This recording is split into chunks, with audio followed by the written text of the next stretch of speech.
Hello friends, स्वागत है आपका फिर से एक बार स्पर्श पीएससी एजुकेशन सेंटर के ऑनलाइन वीडियो क्लासेस में।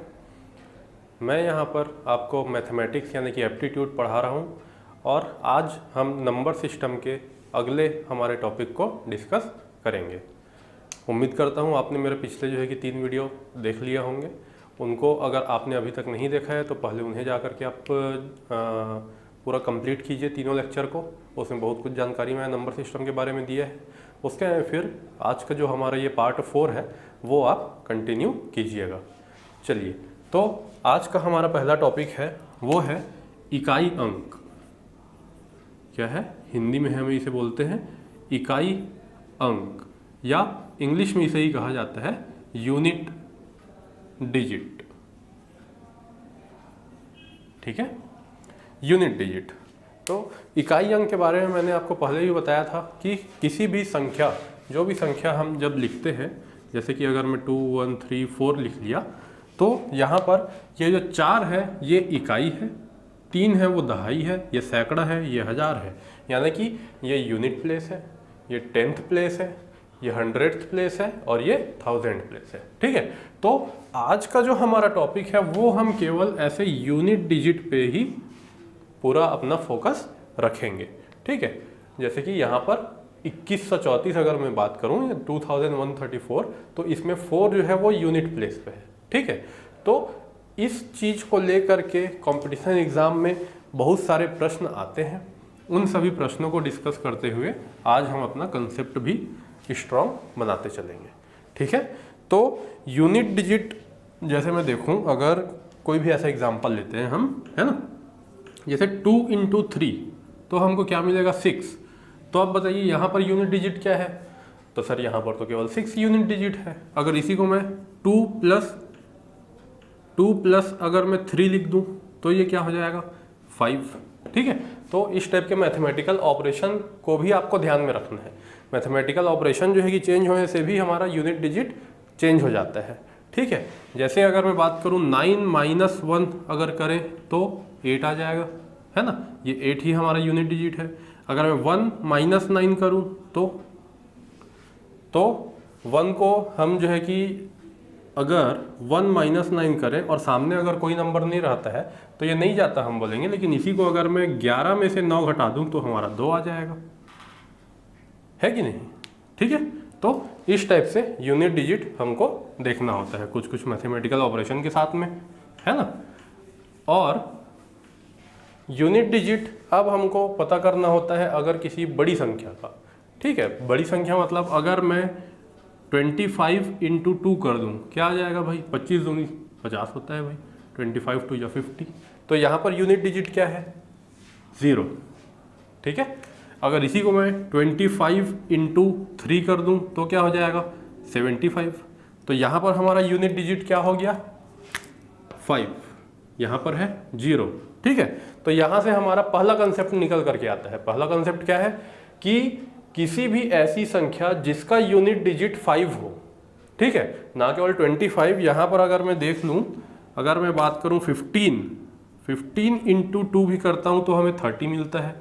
अगर मैं इसी को कोई से एक नंबर देते हैं 35 × जो है कि 2 करता हूँ तो 70 मिलता है। मतलब क्या है कि किसी भी ऐसा नंबर जिसके यूनिट डिजिट में 5 हो और उसका मल्टीप्लाई अगर किसी भी इवन नंबर के साथ हो, 2 एक इवन नंबर है, सम संख्या है, तो हमें यूनिट डिजिट 0 ही प्राप्त होता है।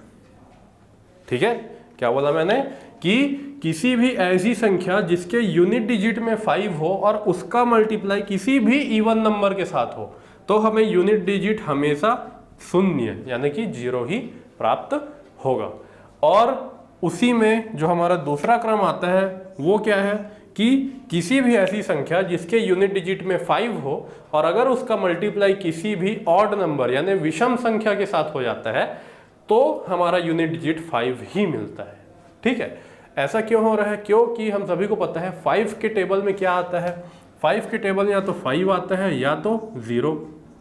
देखिए आप, है ना, यहाँ पर कल भी मैंने जब भाज्यता जब पढ़ाया था तब वहाँ पर हमने देखा था कि 5 का यूनिट डिजिट, अगर 5 के टेबल में हम यूनिट डिजिट की बात करें तो हमें केवल क्या मिलता है, या तो 5 या तो 0, फिर 5 फिर 0 फिर 5 फिर 0।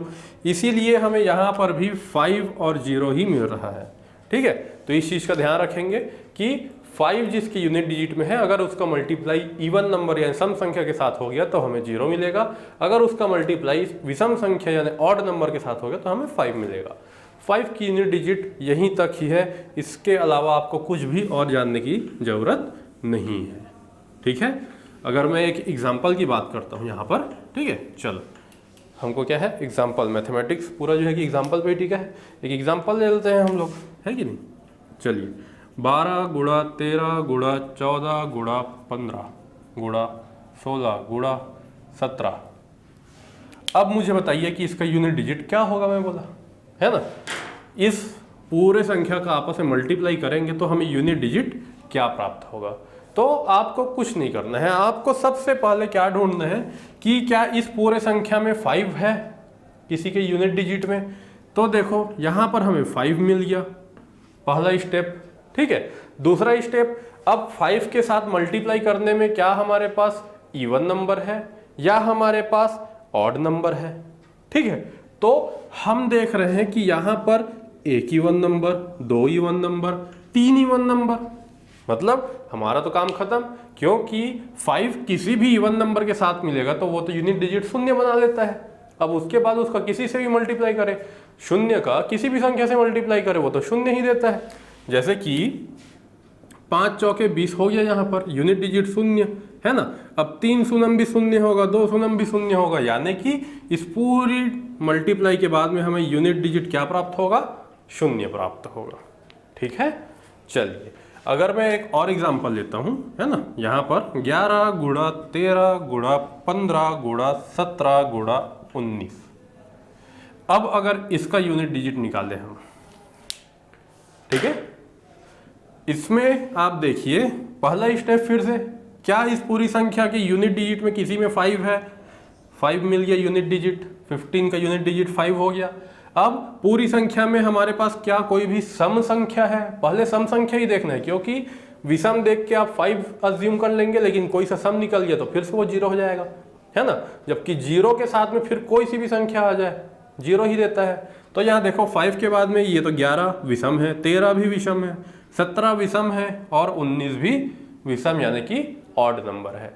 तो अब 5 का किसी भी ऑड नंबर के साथ आप मल्टीप्लाई करेंगे तो आपका यूनिट डिजिट निकल करके आ जाएगा कितना, 5। ठीक है फ्रेंड्स, तो यहाँ पर आपका यूनिट डिजिट 5 हो जाएगा। तो इस टाइप के क्वेश्चन आपके कॉम्पिटिशन एग्जाम में देखने को मिलते हैं। ठीक है, चलिए तो ये तो बात हो गया इकाई अंक में 5 अगर कहीं भी आ जाता है तो उसका इकाई अंक हमें क्या प्राप्त होगा। अगर यहीं पर हम बात कर लेते हैं किसी भी और संख्या की, ठीक है, किसी भी और संख्या की, जैसे कि अगर मैं देख लूँ 756 गुणा 862 गुणा 989। अब बताइए इस प्रश्न में आपका यूनिट डिजिट क्या होगा, है ना। मैं यूनिट डिजिट को शॉर्ट फॉर्म में यूडी लिख लूँगा, है ना, यूनिट डिजिट। ठीक है, चलिए तो इस प्रश्न में हमारा यूनिट डिजिट क्या होगा। तो हमें अब बताइए 756 का अगर 862 से मल्टीप्लाई करने बैठ गए तो एक नंबर के क्वेश्चन में आप जो है कि 5 से 10 मिनट लगा देंगे, है कि नहीं। उसके बाद फिर इससे मल्टीप्लाई करेंगे, 3 3 6 3 9 नंबर का आपको मल्टीप्लाई करना पड़ जाएगा, है ना। ऐसा नहीं करना है। यूनिट डिजिट के लिए बहुत ही बढ़िया चीज़ है कि आपको केवल और केवल यूनिट डिजिट का ही आपस में मल्टीप्लाई करके देखना है। मल्टीप्लाई ही क्यों, क्योंकि यहाँ पर दिया है भाई मल्टीप्लाई, मैं अपने मन से थोड़ी नहीं करूँगा है कि नहीं। चलो तो 6 × 2 × 9 हमको केवल इतना ही करना है, 6 × 2 × 9। इसे भी आप अलग अलग कर सकते हैं। कैसे, देखिए मैं 9 को अगर मल्टीप्लाई में नहीं लिखता हूँ तो 6 × 2 मुझे क्या प्राप्त हो जाएगा बताइए, 12, है कि नहीं। अब मुझे 12 का भी मल्टीप्लाई 9 से करने की जरूरत नहीं है, मैं यहाँ से केवल इसका यूनिट डिजिट यानी कि 2 को ले लेता हूँ और इस 9 को ले लेता हूँ। तो 9 2 जा कितना हो गया, 18। और हमें क्या पूछा, यूनिट डिजिट, मतलब 18 पूरा नहीं, केवल और केवल क्या, 8। तो हमारा यूनिट डिजिट अगर पूछा जाए तो राइट आंसर क्या हो जाएगा, केवल 8। समझ में आया। एक बार फिर से देखते हैं पूरा स्टेप। हमने क्या बोला कि इन सभी संख्याओं में आपको केवल और केवल यूनिट डिजिट को देखना है। तो 6 फिर 2 फिर 9 है ना। तो इसमें भी एक साथ अगर आप मल्टीप्लाई करने बैठ जाए तो अगर अच्छे से पहाड़ा याद नहीं आया या गलती होने का चांस अच्छे से याद होने के बावजूद होता है, क्योंकि एग्जाम में जब हम बैठ करके जब क्वेश्चन बनाते रहते हैं तो वहाँ पर मिस्टेक होने का चांस सबसे ज़्यादा रहता है, क्योंकि हमारा फोकस अगले क्वेश्चन फिर अगले क्वेश्चन जल्दी कैसे खत्म हो इस पे रहता है कि नहीं। बहुत सारी चीज़ माइंड में चलते रहता है। तो माइंड को शांत रख के आप सही मेथड जो है कि यहाँ पर अप्लाई करेंगे, ऐसा मैं उम्मीद करता हूँ। मेरे साथ सीखते जाए आप। यहाँ पर 6 × 2 हम पहले कर लेंगे, आ गया 12 के केवल 2 को आपको ले लेना है और 2 का मल्टीप्लाई 9 के साथ कर देना है। तो 2 9 जा 18 और 18 में भी आपको केवल 8 ही आंसर होगा, क्योंकि हमें पूछा गया है क्या, यूनिट डिजिट। ठीक है फ्रेंड्स, यहाँ तक क्लियर है। ऐसा ही कोई सा एक और एग्जाम्पल लेते हैं, केवल एक ही क्वेश्चन में। आप अगर कोई भी डाउट हो तो आप अगले क्वेश्चन में क्लियर कीजिए, और जिन लोगों को लग रहा है कि उन्हें समझ आ चुका है तो अगला क्वेश्चन खुद से बना करके देखिए। मैं थोड़ा सा जो है कि पॉज लूँगा, थोड़ा टाइम लूँगा, उतने में आप बनाइएगा। हाँ, तो अब हम बढ़ते हैं अपने दूसरे प्रश्न की तरफ। ठीक है, मान लेते हैं प्रश्न 1, कोई सा भी अपनी मन से हम संख्या ले सकते हैं, कोई दिक्कत नहीं है। इसमें आपको निकालना है यूनिट डिजिट। जैसा कि मैंने पहले ही कहा था कि जिन्हें लग रहा है कि वो सीख चुके हैं वो लोग इस क्वेश्चन को एक बार बनाने का ट्राई करें। सही आंसर मैं अभी सॉल्व करके दिखाऊंगा। आप वीडियो को पॉज कर लें, है ना, और इस क्वेश्चन को अपनी कॉपी में नोट डाउन करें और आंसर निकालने की कोशिश करें। ठीक है, बाकी जिन्हें और भी समझना है, थोड़ा बहुत भी डाउट है, उसे हम इस क्वेश्चन में क्लियर कर देंगे। चलिए, तो इसे देखिए आप, है ना। यहाँ पर क्या है, यूनिट डिजिट में 3 और 7, तो मैं 7 × 3 कर लूँगा और 7 दिया क्या आएगा, 21। 21 में आपको केवल और केवल 1 यानी कि यूनिट डिजिट का ही काम है। तो क्या मैं यहाँ पर केवल 1 को लिख लूँ, इस 1 का मल्टीप्लाई इस 9 के साथ हो जाएगा, है ना। क्या हो जाएगा, 9 1 जा 9, और फिर यहाँ पर 1 है तो 1 के साथ मल्टीप्लाई होगा, हमें फिर से 9 मिल जाएगा। फिर यहाँ पर 8 का मल्टीप्लाई होगा, 8 × 9 कितना आ जाता है, 8, 9 8 72। 72 में भी आपको कितने का ही काम है, केवल और केवल 2 का। तो मुझे 7 का तो कोई काम नहीं है, इस 2 के साथ में इस 2 का मल्टीप्लाई कर देंगे और हमें क्या प्राप्त हो जाएगा, 4। ठीक है, देखिए पिछले क्वेश्चन में मैं थोड़ा लॉन्ग मेथड में गया था, आपको एक एक लिख करके बता रहा था। इसमें देखिए थोड़े शॉर्ट में, और इससे भी शॉर्ट आपको एग्जाम में करना होगा। अभी बताता हूँ वो तरीका भी।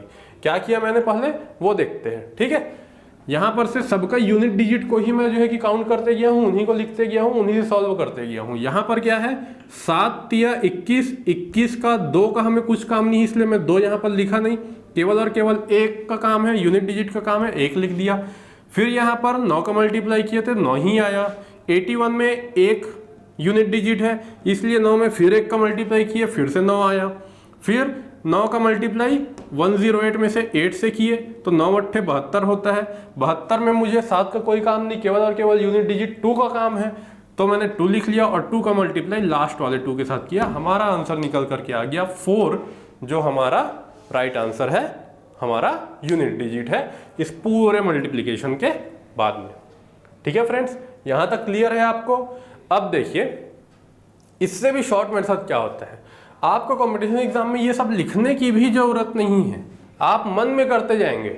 देखिए 7 × 21 1, 9 1 कम 9, 9 1 कम 9, 9 8 72, 2 2 दूनी 4 आंसर। आप केवल और केवल उस संख्या को देखते हुए मन में गुणा करते हुए आगे बढ़ सकते हैं। आपको पेन चलाने की भी जरूरत नहीं है, आपका 2 से 3 सेकंड जो है कि पेन चलाने में खत्म हो जाएगा, है कि नहीं। और अगर आपको टफ क्वेश्चन के लिए समय बचाना है तो ऐसे इजी क्वेश्चन के लिए आप समय का कम से कम जो है कि यूज करते हुए आगे बढ़ेंगे, तब आपको जो टफ क्वेश्चन होते हैं, जो लेंदी क्वेश्चन होते हैं, उसमें आपको ज़्यादा समय देने के लिए समय आपके पास एग्जाम हॉल में बचेगा। ठीक है, इसके लिए जरूरी क्या है कि आप अभी से प्रैक्टिस करते हुए चले, तब जा करके आप इस कैपेबल हो पाएंगे, इस लायक बन पाएंगे कि कंपटीशन एग्जाम जब आप दिलाते रहेंगे उस समय आपके पास समय ज़्यादा हो। उसके लिए अभी आपको समय ज़्यादा देना पड़ेगा, अपने प्रैक्टिस के लिए आपको समय ज़्यादा देना पड़ेगा। ठीक है, चलिए आगे बढ़ते हैं। यहाँ पर एक मैं बात कर लेता हूँ कि अगर एडिशन हो जाता है, क्या हो जाता है, एडिशन हो जाता है। एक एग्जांपल लेते हैं, ठीक है। 4 इंटू 7 प्लस 9 प्लस 8 इंटू, यहाँ इंटू कर लेते हैं, इंटू यहाँ प्लस कर लेते हैं, प्लस 7 इंटू 2। ठीक है फ्रेंड्स, आपको ये क्वेश्चन दिख पा रहा है ना। 4 into 7 plus 9 into 8 plus 7 into 2।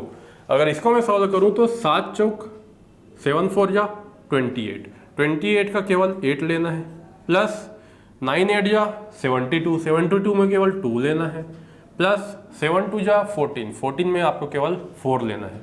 ध्यान रखें, हम अगला जो यूनिट पढ़ने वाले हैं सिंप्लीफिकेशन, सिंप्लीफिकेशन में एक रूल आता है वी बोर्ड मास। बोर्ड मास के तहत क्या होता है कि मल्टीप्लिकेशन पहले होता है, एडिशन बाद में, इसलिए मैंने मल्टीप्लिकेशन पहले किया है और एडिशन वाले सारे जो है कि हम ऑपरेशन अब करने वाले हैं। अब यहाँ से क्या निकल के आ रहा है, 8 और 2 10, 10 है ना, 8 और 2 10, 10 में भी आपको क्या चाहिए, केवल शून्य, शून्य और 4 को ऐड करेंगे तो 4।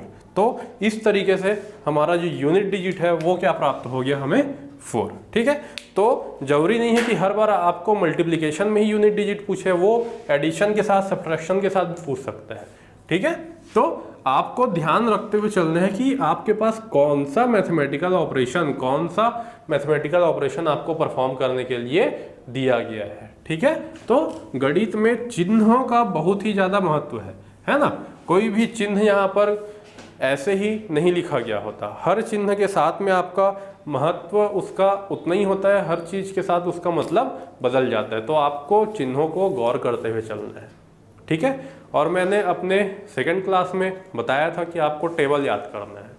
ठीक है, तो उम्मीद करता हूँ कि अभी तक आपको टेबल याद हो गया होगा। अब आप आज देखे होंगे मुझे, मैं 9 8 72 बोलते हुए आगे बढ़ रहा हूँ। मैं नहीं करूँगा कि 9 1 जा 9 2 जा 9 3 जा, है कि नहीं।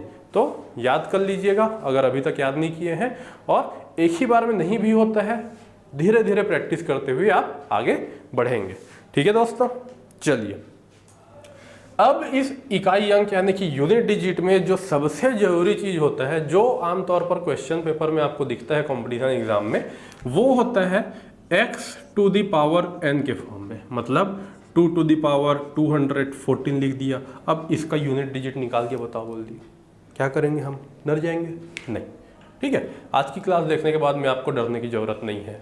मैं क्या बताया कि x to the power n के फॉर्म में आपको क्वेश्चन मिलेगा और उसका आपको यूनिट डिजिट निकालना रहेगा।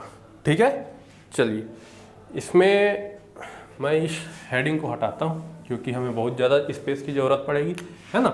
x to the power n अगर मैं कहता हूँ तो यहाँ पर x क्या है और n क्या है। तो x हमारा जो है कि कोई भी बेस वैल्यू है, यानी कि दी गई संख्या है। ठीक है, और n क्या है, n उसका पावर है, या फिर इसे ही हिंदी में हम क्या कहते हैं, घात है। ठीक है दोस्तों, x क्या है हमारा यहाँ पर घात है दिया हुआ। ठीक है, अब यहाँ पर हम देखते हैं कि 3 केस यहाँ पर हमें प्राप्त होता है। कितना केस प्राप्त होता है, 3 केस। आप या तो मेरे साथ ही लिखते चलिए या फिर आप स्टडी मटेरियल में जा करके PDF से इन चीज़ों को नोट कर सकते हैं। पूरा चीज़ हमने हैंड रिटन आपको अवेलेबल पहले ही करा दिया है। तो केस 1 क्या है हमारा, पहला केस 1।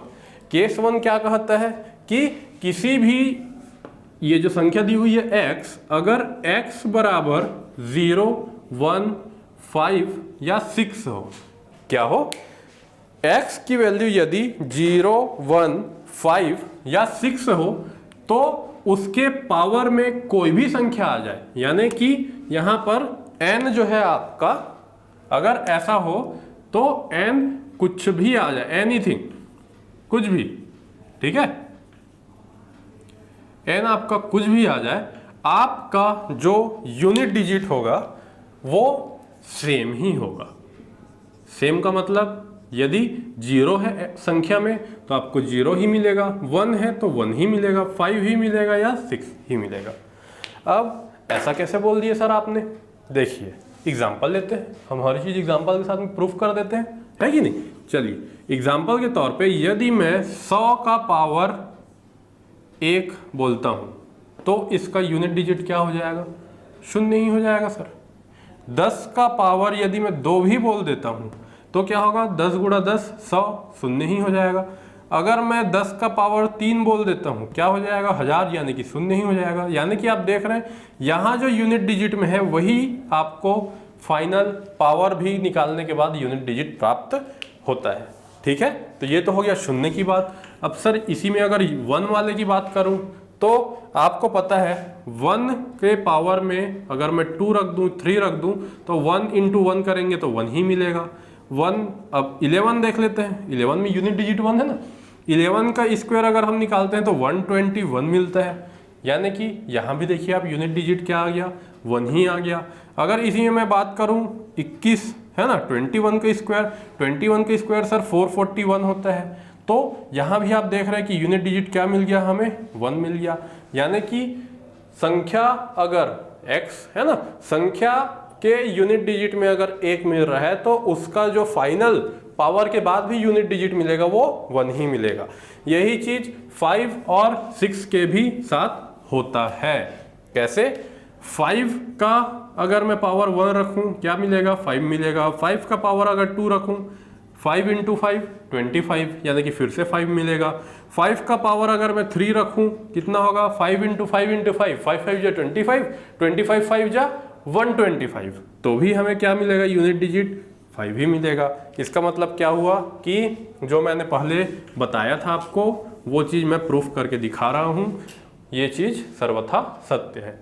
6 लास्ट है, देख लेते हैं। 6 के पावर में यदि 1 आ गया 6 मिलेगा। 6 के पावर में 2 आ गया तो 36, यानी कि 6 मिलेगा। 6 के पावर में अगर 3 आ गया तो क्या हो गया आपका? 6 छक्के 36, 36 छक्के 256, तो भी आपको 6 ही मिलेगा। तो क्या है ये?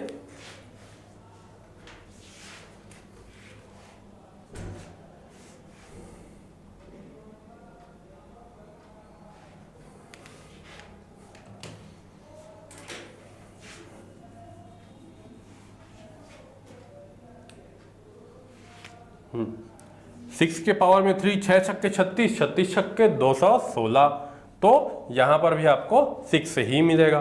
ठीक है, तो इस तरीके से आप क्या देख रहे हैं कि केस 1 में 0, 1, 5 या 6 अगर संख्या के यूनिट डिजिट में आता है, उसके पावर में कुछ भी हो, एनीथिंग, तो आपको उसका यूनिट डिजिट 0, 1, 6 या 5 ही प्राप्त होता है।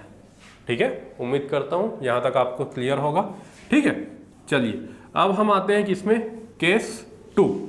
ठीक है, हम देखते हैं केस 2। केस 2 क्या है हमारा?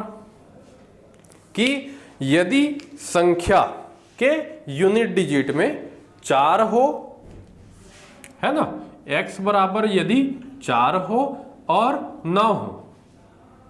ठीक है, कोई भी ऐसी संख्या जिसके यूनिट डिजिट में यदि 4 आ जाता है या 9 आ जाता है तो उसका पावर में कुछ भी संख्या हो तो उसका यूनिट डिजिट जब निकालेंगे तब क्या आएगा?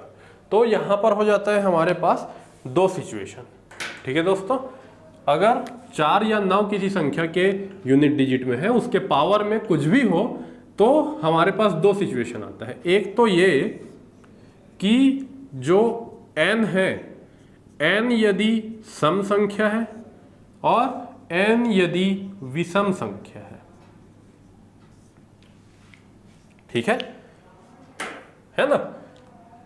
बेस वैल्यू यानी कि x तो आपका 4 या 9 है, और जो n है, n यदि सम संख्या है, जैसे कि यदि 4 के पावर में आपका 2 है, 4 के पावर में आपका 4 है, तो क्या होगा? या फिर इसे ही 9 के पावर में 2 बोल सकते हैं, तो क्या होगा, है कि नहीं? और इधर अगर मैं देख लूँ, 4 के पावर में यदि 1 है, 4 के पावर में यदि 3 है, 9 के पावर में यदि 1 है, 9 के पावर में यदि 3 है, तो ये क्या आते जाएगा, है ना। यहाँ से हम एक थ्योरी से हम एक अपना सिचुएशन, एक इक्वेशन निकाल लेंगे। उस इक्वेशन के बाद में हमें क्या प्राप्त होगा कि नॉर्मलाइजेशन हम करके देख लेंगे कि हमें जब मल्टीप्लाई करते जाएंगे तो क्या प्राप्त होते जाएगा। ठीक है दोस्तों, चलिए 4 का स्क्वायर हमें पता है 16 होता है। 16 यानी कि यूनिट डिजिट 6 है कि नहीं दोस्तों, है ना। और इसे ही अगर मैं देखूं 4 के पावर 4 तक, है ना, 4 का पावर यदि मैं 4 तक देखूं तो हमें क्या प्राप्त हो जाता है, 4 चौके 16, 16 चौक 64 और 64 चौक 256, ठीक है।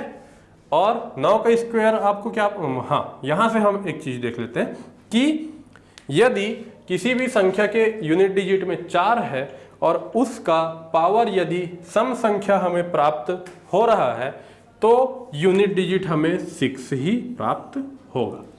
यहां पर से आपको नोट करने वाली बात है कि यदि x में 4 है यूनिट डिजिट और उसका पावर कोई भी सम संख्या है तो हमारा जो यूनिट डिजिट निकल के आएगा वो 6 ही होगा। और 4 की ही बात आगे भी कर लेते हैं, चलिए पहले, है ना। यदि 4 के पावर में कोई भी विषम संख्या जैसे 1 तो 4 मिल रहा है, यदि 4 का पावर 3 यानी कि विषम संख्या 4 चौक 16, 16 चौक 64 यानी कि फिर से 4 मिल रहा है, यानी कि यदि 4 के पावर में कोई भी विषम संख्या आएगा तो हमें यूनिट डिजिट 4 ही प्राप्त होगा। ठीक है दोस्तों, यहां तक कोई डाउट है आपको? एक बार और इसको जो है कि आप गौर से देखिए, है ना। यहां से हमें क्या पता चला कि 4 के पावर में यदि कोई भी सम संख्या होगी तो उसका यूनिट डिजिट 6 ही होगा, और यदि किसी भी संख्या की यूनिट डिजिट में 4 है, उसका पावर कोई भी विषम संख्या है, तो हमें यूनिट डिजिट 4 ही प्राप्त होगा। ठीक है दोस्तों, चलिए आगे बढ़ते हैं। अब हम देखते हैं कि 9 के पावर में यदि कोई भी सम संख्या हो तो 9 का स्क्वायर निकालें, 9 9 जा 81, 81 यानी कि यूनिट डिजिट 1 आ गया। वैसे ही अगर 9 का पावर 1 है तो 9 ही होगा। 9 का पावर यदि 3 है तो क्या है, 9 9 जा 81, 81 9 जा 729, यानी कि हमें फिर से क्या मिल गया, 729 में यूनिट डिजिट हमें क्या मिल गया, 9 ही मिल गया। तो यहां से हम एक अपना थ्योरी निकाल सकते हैं, क्या कि यदि 9 के पावर में सम संख्या है तो हमें उसका यूनिट डिजिट 1 प्राप्त होगा, और 9 के पावर में यदि कोई भी विषम संख्या है तो उसके यूनिट डिजिट में हमें 9 ही प्राप्त होगा। ठीक है, तो यहां से आपको याद रखने के लिए केवल 2 ही चीज है, बाकी 2 ऑटोमेटिक हो जाएगा। कैसे, यदि संख्या में 4 या 9 है, n विषम है, तो 4 में 4 ही मिलता है, 9 में 9 ही मिलता है, खत्म। उसको क्या याद रखना, इसको बस याद रखना है। जिसे आप अगर स्क्वायर निकालना सीख गए हैं तो वो भी याद रखने की जरूरत नहीं पड़ेगी। क्या कि 4 के पावर में यदि कोई भी सम है तो 6 है, 9 के पावर में कोई भी सम है तो 1 है, बस खत्म। और 5 वाला तो आपको पहले ही बता चुका हूं मैं, है ना। और उसके बाद क्या बचा था कि हाँ 0 1 5 और 6, ये सब तो मैं आपको केस 1 में बता ही चुका था, है ना। तो यहाँ पर आपका केस 2 भी खत्म हो जाता है। यदि क्या क्या प्राप्त हो हमें, 4 हो या 9 हो। इसके पहले हमने क्या देख लिया था, 0 1 5 और 6। तो अब जितने भी बचे हुए संख्याएं हैं, जितने भी बचे हुए में क्या क्या संख्याएं बची हैं भाई, केस 3 है हमारा अब ये, है ना। 2 3 7 एंड 8। देखिए 0 1 मैं पहले करा चुका था तो 2 और 3 बचा, 4 में पहले करा चुका था, फिर क्या बचा, 5 भी हो गया है, 6 भी हो गया है, 7 और 8 बचा है कि नहीं। तो 2 3 7 और 8 यदि हमारे संख्या के यूनिट डिजिट में प्राप्त होते हैं तो इसमें थोड़ा सा जो है कि आपको सीखने की जरूरत पड़ेगी, ठीक है, और कुछ चीजें आपको याद रखने की भी जरूरत पड़ेगी। क्या है वो, कि अगर ऐसा है और उसके बाद में इनके पावर में यदि n है ना, n क्या है, पावर है यानी कि घात है।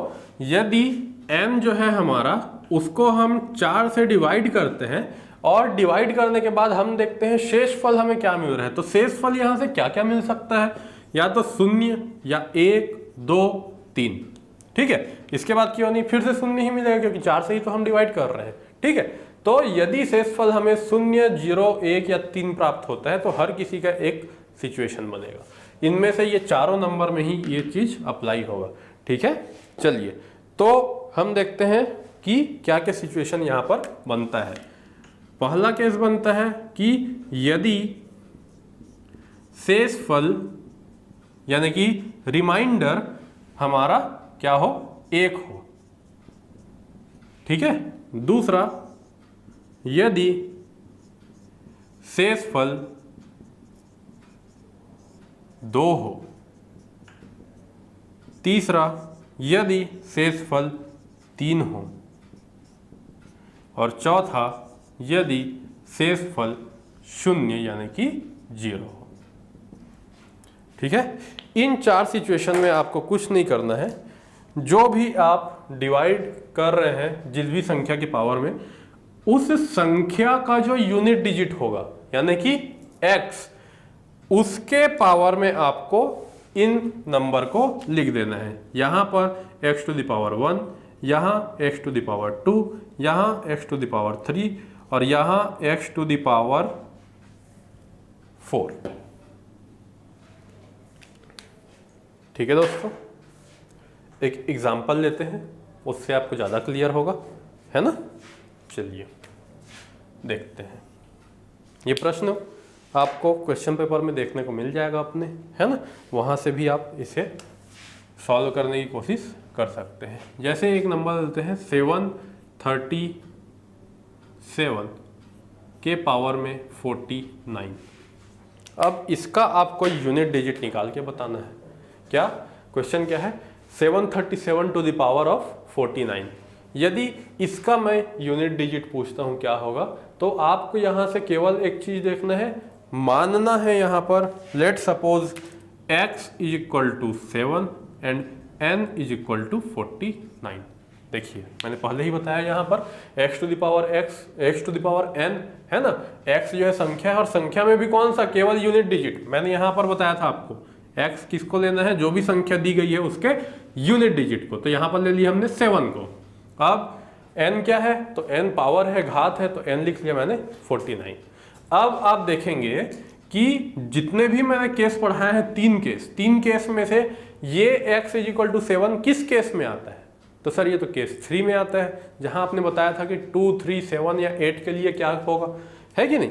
तो अगर ये केस 3 में आता है तो हमें कुछ नहीं करना, हमें n को 4 से डिवाइड करना है, यानी कि 49 को 4 से डिवाइड करना है और शेषफल को देखना है, भागफल को नहीं, है ना। आपको केवल रिमाइंडर को ही देखना है।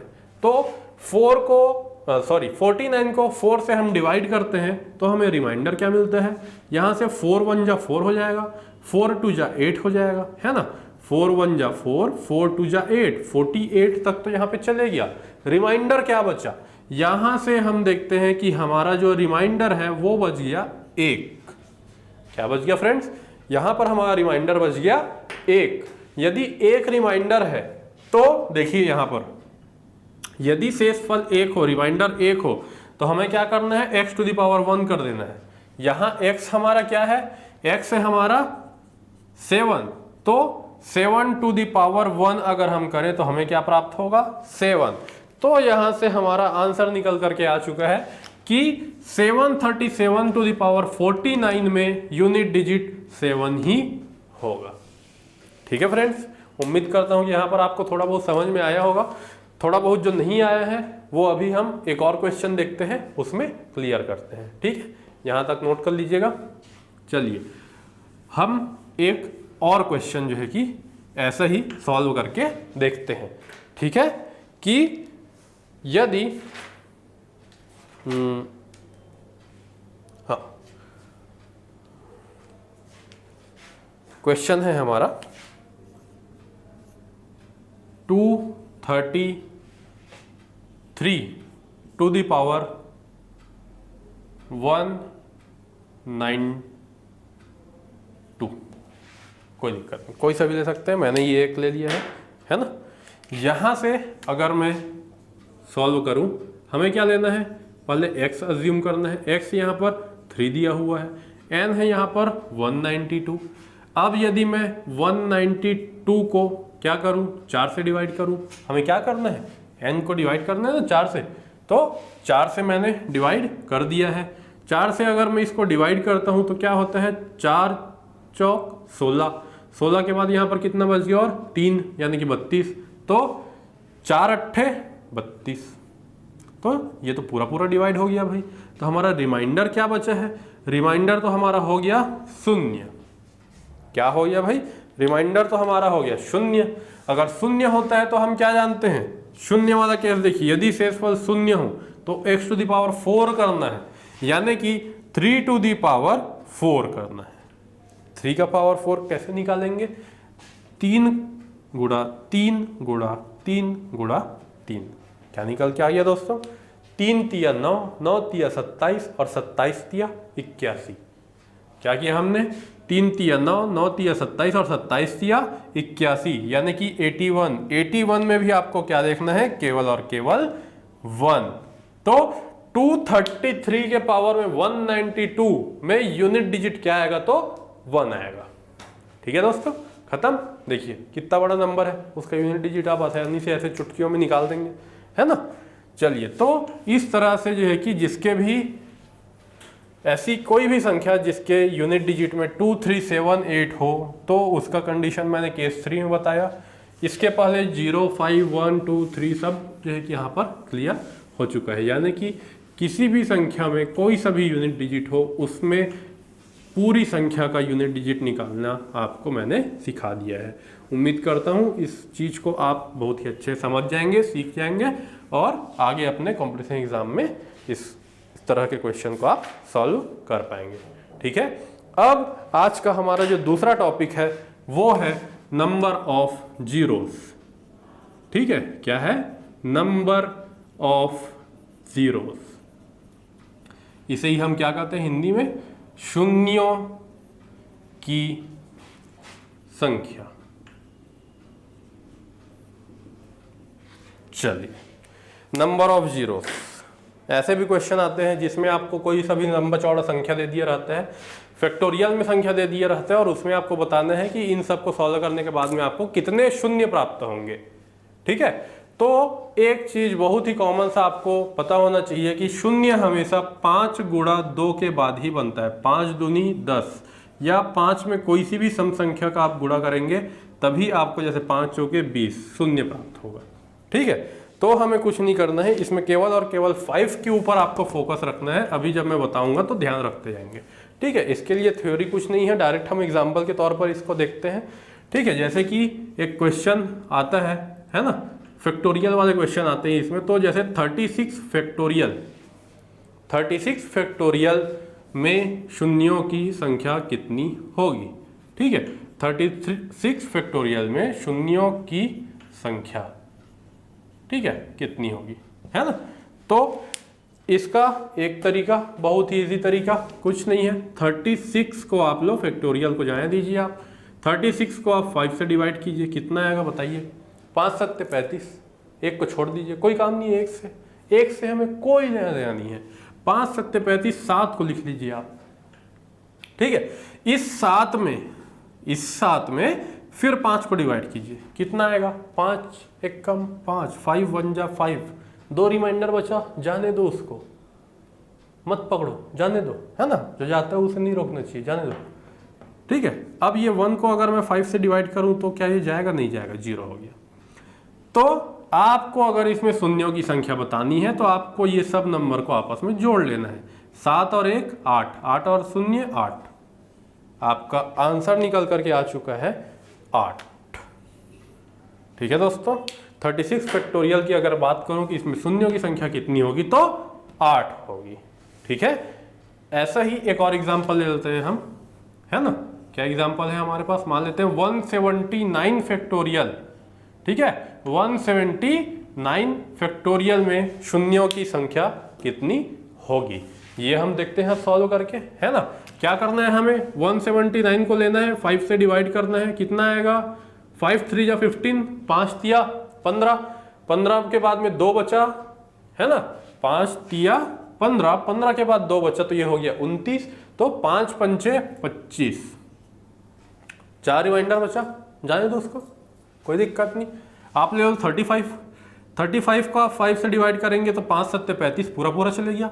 7 को आप 5 से डिवाइड करेंगे तो आ जाएगा कितना, 5 एक कम 5, 2 को आप छोड़ दीजिए। ठीक है, 0 को बार बार लिखने की जरूरत नहीं है, 0 का कोई मतलब है नहीं जोड़ने में, है ना, गुणा में उसका मतलब हो जाता है, हम तो लेकिन ऐड कर रहे हैं, कोई मतलब नहीं है, जाने दीजिए। अब इसको ऐड कर लीजिए आप, है ना, क्या हो जाएगा, 35 और 7 42, 42 और 1 3। ठीक है दोस्तों, आपका राइट आंसर निकल करके आ चुका है। 179 फैक्टोरियल में टोटल 43 जीरोस होंगे। ठीक है दोस्तों, चलिए ये तो हो गया कि सिंपल अगर फैक्टोरियल पूछ दिया तो। यदि इन्हीं फैक्टोरियल को आपको गुणे में या जोड़ के फॉर्म में यानी कि प्लस के फॉर्म में अगर पूछ देता है तो यहां पर आपका आंसर कैसे आएगा। ठीक है, हम वो कंडीशन भी देख लेते हैं, है ना। जैसे कि अगर मैं बात करूं कि यदि 18 फैक्टोरियल इंटू 19 फैक्टोरियल हो, इसी में एक और क्वेश्चन मैं बना लेता हूं। ठीक है, क्या 18 फैक्टोरियल प्लस 19 फैक्टोरियल। ठीक है, देखिए दोनों में केवल एक ही चीज अंतर है, चिन्ह। यहाँ प्लस है, सॉरी यहाँ प्लस है, यहाँ मल्टीप्लिकेशन यानी कि गुणा है। ठीक है, देखते जाइए। यहाँ पर 18 को भी आपको 5 से डिवाइड करना है। कितना आ गया, 5 तिया 15। फिर 3 को 5 से डिवाइड करेंगे 0 हो जाएगा, यानी कि 18 फैक्टोरियल में 3 जीरो होंगे। 18 फैक्टोरियल में 3 जीरो होंगे। और ऐसा ही इसको अब मैं मिटा देता हूँ, रफ कर देता हूँ, नहीं चलिए आप नोट कर लीजिएगा, इसलिए रहने देते हैं। और वैसे ही अगर मैं 19 को 5 से डिवाइड करूं तब भी 3 ही आएगा, क्योंकि 5 चौके तो 20 हो जाता है। तो यहाँ पर भी 3 जीरो होंगे। अगर इन दोनों को आपस में मैं गुणा करने की बात करूं, मतलब आपस में यदि दोनों फैक्टोरियल गुणे में हैं तो इनके जो नंबर ऑफ जीरोज होंगे वो आपस में जुड़ जाएंगे और आपको आपका आंसर मिलेगा 6। ठीक है, कोई अगर ध्यान से नहीं सुन पाया हो दोबारा सुन लीजिएगा कि 18 फैक्टोरियल का अगर मैं 0 निकालूं तो मुझे 3 प्राप्त होता है। 19 फैक्टोरियल का भी अगर मैं 0 निकालूं तो भी मुझे 3 प्राप्त होता है। चूंकि ये दोनों फैक्टोरियल आपस में गुणे में हैं तो इनके जो नंबर ऑफ जीरोस हैं ये आपस में जुड़ जाते हैं, ऐड हो जाते हैं, तो हमें मिलता है 6। सेम चीज यदि मैं प्लस वाले मैथमेटिकल ऑपरेशन के साथ करूं, हमें तो ये पता चल गया है कि 18 के फैक्टोरियल में 3 शून्य होते हैं, 19 के फैक्टोरियल में भी 3 शून्य होते हैं। लेकिन यहां पर चूंकि प्लस का साइन है यानी कि दोनों फैक्टोरियल आपस में जुड़ रहे हैं, तो इस सिचुएशन में हम क्या करते हैं, जब भी प्लस होता है तो फैक्टोरियल के नंबर ऑफ जीरोस में जो सबसे छोटी संख्या होती है, यहां पर तो दोनों में 3 आ गया है ना, तो जो सबसे छोटी संख्या जो होती है वही नंबर ऑफ जीरोस होता है। समझ में आया। जैसे कि मान लेते हैं यहां पर एक का अगर आंसर 3 आ जाता और एक का आंसर यदि 2 आ जाता तो आपका जो टोटल नंबर ऑफ जीरोस होंगे बोलते हैं वो 2 हो जाता। अब यहाँ पर बराबर है तो यहाँ पर आपका जो नंबर ऑफ जीरो है वो कितना है, 3 ही है। आपको ना ऐड करना है मल्टीप्लाई करना है, कुछ नहीं। जैसे कि यहाँ पर हमने ऐड कर दिया, मल्टीप्लाई था। एडिशन वाले में आपको देखना है कि सबसे छोटा यानी कि सबसे कम नंबर ऑफ जीरो किस में है और वही आपका आंसर होगा। ठीक है दोस्तों, इसके अलावा नंबर ऑफ जीरोस में और कुछ भी नहीं पूछा जाता। इससे रिलेटेड कुछ क्वेश्चन हम जो है कि अपने अगले लेक्चर में करेंगे। अगले लेक्चर में हम पीछा जो पहले जो हो चुका था कि विभाज्य यानी कि विभाज्यता वाले क्वेश्चन, नंबर ऑफ जीरोस वाले क्वेश्चन और उसके साथ में इकाई अंक वाले क्वेश्चन, ये सभी अब हम अपने अगले वीडियो में करेंगे। ठीक है दोस्तों, इस वीडियो को पूरा देखने के लिए धन्यवाद। बने रहिए हमारे साथ। Thank you.